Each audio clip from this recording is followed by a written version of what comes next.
어제 정의당 신장식 비례대표 후보가 사퇴하였습니다. 어제 열린 정의당 전국위원회에서 사퇴 권고를 했고 신장식 후보가 이를 수용하였습니다. 공심위 과정에서 음주운전에 대한 강력한 기준은 적용했지만 무면허에 대해서는 당이 분명한 기준이 마련되지 않아 생긴 문제입니다. 신장식 후보가 당의 절차에 따라 당원과 선거인단의 선택을 받았음에도 국민에 대한 책임을 다하기 위해 사퇴를 하였습니다.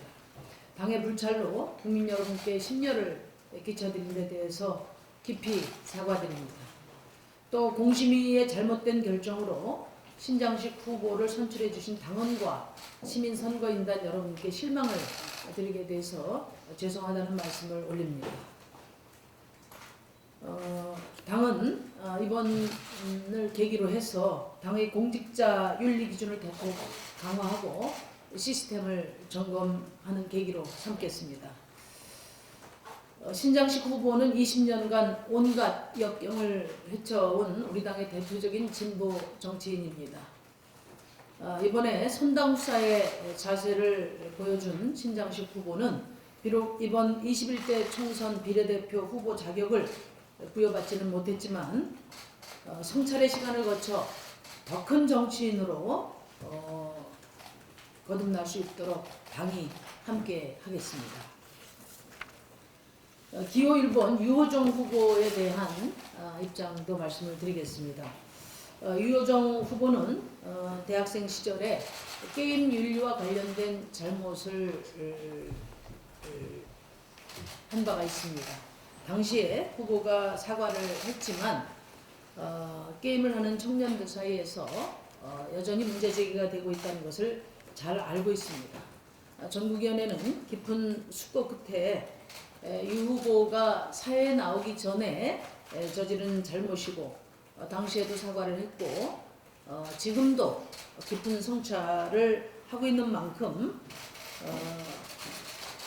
똑같은 실수를 반복하지 않을 거라는 믿음을 갖고 있습니다. 이에 이제 막 정치를 시작하는 청년 정치인에게 다시 한번 기회를 주실 것을 국민 여러분께 호소드리기로 결정했습니다. 다만 논란의 과정에서 벌어진 근거 없는 인신공격과 폄하 그리고 불공정 논란에 대해서는 근거 없는 여론몰이라는 그런 결론을 내렸습니다. 특히 IT 노동자들을 대변하고자 하는 유호정 후보를 향한 게임 업체의 부당한 과도한 개입에 대해서는 당 차원에서 단호히 대처해 나갈 것임을 말씀드립니다. 정의당은 비상식적인 게임 업계의 관행을 허물고 IT 노동자들의 권익 향상을 위해서 최선을 다해 가겠습니다. 어제 문재인 대통령이 대구와 경북 일부 지역을 특별 재난 지역으로 선포했습니다. 다소 늦었지만은 필요한 조치라고 환영합니다. 일정한 제도적 근거가 마련된 만큼 정의당이 이미 제안한 대구 경북 지역의 재난기본소득 제안도 함께 검토해 주실 것을 재차 촉구합니다. 정의당은 줄곧 이번 추경은 재난 추경이며 피해자와 피해 지역, 피해 업종에 대한 직접 지원을 확대해 줄 것을 요청했습니다. 직접 지원을 늘리라는 정의당의 제안에 시민사회계와 학계, 국제기구들의 제안도 쏟아져 나오고 있습니다. 그럼에도 불구하고 기재부가 낡은 균형재정 시각에 갇혀 직접 지원 추경 확대를 아직 수용하지 않고 있는 데 대해서 매우 유감스럽다는 말씀을 드립니다. 다시 한번 강조하지만 이번 추경은 재난위기 극복을 위한 민생 직접 지원 추경으로 한정해서 신속하게 집행하고 다가올 경제 불황 등 더 거대한 경제 재난에 대비해서는 추가로 경기 회복 추경을 논의해 가는 것이 바람직하다고 생각합니다. 정부가 이번에 제출한 11조 7천은 그런 점에서 추락하는 경제 성장률을 방어하는 데 어림도 없을 뿐만 아니라 민생 위기 극복을 위한 직접 지원으로도 부족한 예산이라고 생각합니다. 따라서 정의당이 제안한 15조 가량의 직접 지원 예산 증액을 추경에 반영하기 바랍니다. 그 핵심 내용을 다시 한번 말씀드리면, 첫째, 마스크 100% 공적 공급 및 무상 공급을 위한 예산. 둘째, 자영업자와 또 일용 임시직 노동자, 특수고용직 노동자, 프리랜서 등 취약계층 생계 유지를 위한 긴급 소득을 보존하기 위한 예산. 그리고 세 번째로는 유치원과 어린이집, 초등학생의 돌봄을 위한 직접 지원. 넷째, 코로나 사태의 직격탄을 맞은 대구 경북 지역 특별 지원 대책으로 1인당 100만 원씩 5조 1천 재난기본소득을 포함한 내용입니다. 황교안 대표에게 묻습니다.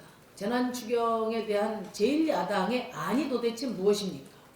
황교안 대표는 초강력 경제 대응책이 필요하다고 하면서 퍼주기 추경은 안 된다고 합니다. 또 피해자 직접 지원에 필요한 피해자 직접 지원이 필요하다는 합의를 하고도 법인세율 인하와 세금 폭탄, 최저임금 인하를 말하고 있습니다. 도대체 황교안 대표에게는 코로나19 재난 앞에서 좌절하는 국민들의 절망과 한숨소리가 들리질 않습니까? 이 절박한 민생위기 앞에서조차 반대를 위한 반대, 오로지 부자들을 위한 추경을 철진한 레코드처럼 반복하고 있습니다. 미래통합당은 지금이라도 제1야당답게 민생 절벽에 몰린 서민들을 위한 직접 지원 예산 확대를 위해 머리를 맞대야 할 것입니다. 정의당은 오늘 코로나 위기 극복 119 민생센터를 출범합니다. 지금 정치가 있어야 될 곳은 재난 현장이고 정치가 힘써야 할 것은 재난으로 인한 민생 위기 극복입니다. 정의당은 중앙당의 119 민생센터를 두고 각 시도 지역위원회 그리고 후보 사무실을 119 민생센터로 전환해서 절망하고 있는 코로나19 피해자들과 상담하고 또 그 해법을 함께 모색해 나가도록 하겠습니다. 사회적 거리두기가 사람과의 거리두기가 되어서는 안 됩니다. 재난은 가난한 사람에게 더 가혹하듯이 우리 사회의 서민들인 자영업자들 그리고 노동법의 보호를 받기도 어려운 지금 특수노동자, 특수고용 노동자들, 5인 미만 사업장 노동자들, 그리고 일용직 노동자들 이런 분들에 대한 삶을 구하기 위해서 정의당이 전면적으로 시민들 속으로 들어가겠습니다. 감사합니다.